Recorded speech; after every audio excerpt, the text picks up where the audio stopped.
It's Friday. TGIF, girl.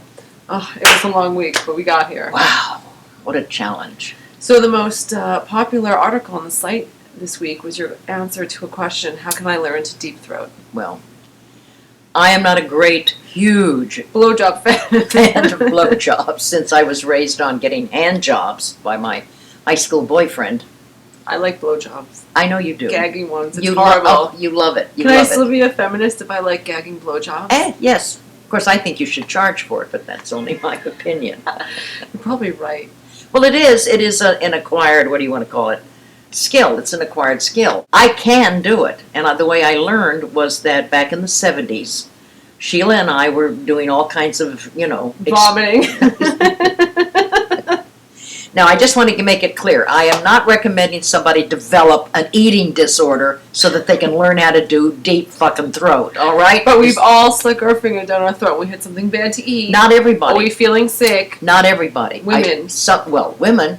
I mean, what Sheila and I figured is that how I used it is that if I went out and had a huge dinner, Like, yeah, when you feel awful and you can't sleep and it's too and much. or here's the second time when you want to be able to relieve yourself is if you've had too much to drink and you don't want to go to bed. Because you know you're going to be sick all night, but if you throw up, you're on the road to recovery. Okay. What I understood from the whole process is that Wilhelm Reich, which was one of Freud's students, was a brilliant psychotherapist who was solid with his understanding of human sexuality.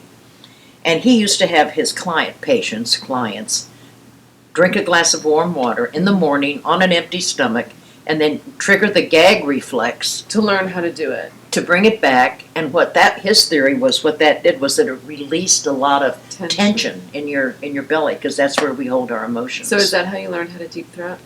Well, what I discovered is that the gag reflex isn't such a terrible thing. Most people are just too scared of it. If it gags a little, they just want the dick out of their mouth. Well, it's like, oh. Anytime they go to gag, they lock. Mm-hmm. And then it's like panic. Absolutely. So we could then I got it one time I was giving a blowjob. Not that regularly. It was a special day. It was a special moment.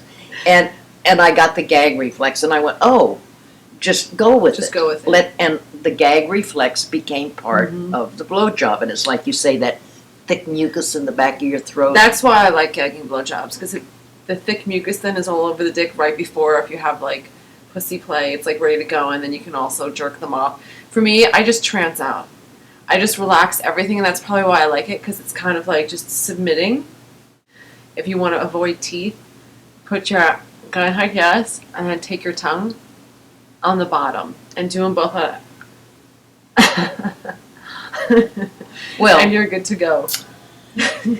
one of my specialties is I take my denture out. Only for very special occasions. That was when I didn't have to worry about teeth. All I had to do was cover the bottom ones. See, yeah. And you're ready to go. It was an interesting experience, and I call that my masked bandit. I tie a scarf around my lower face. I love you. Well, Let AdamEve.com spice up your routine. Right now, you'll save 50% on one item when you enter the offer code POD10 at checkout. So go to AdamEve.com and add some spice to your life.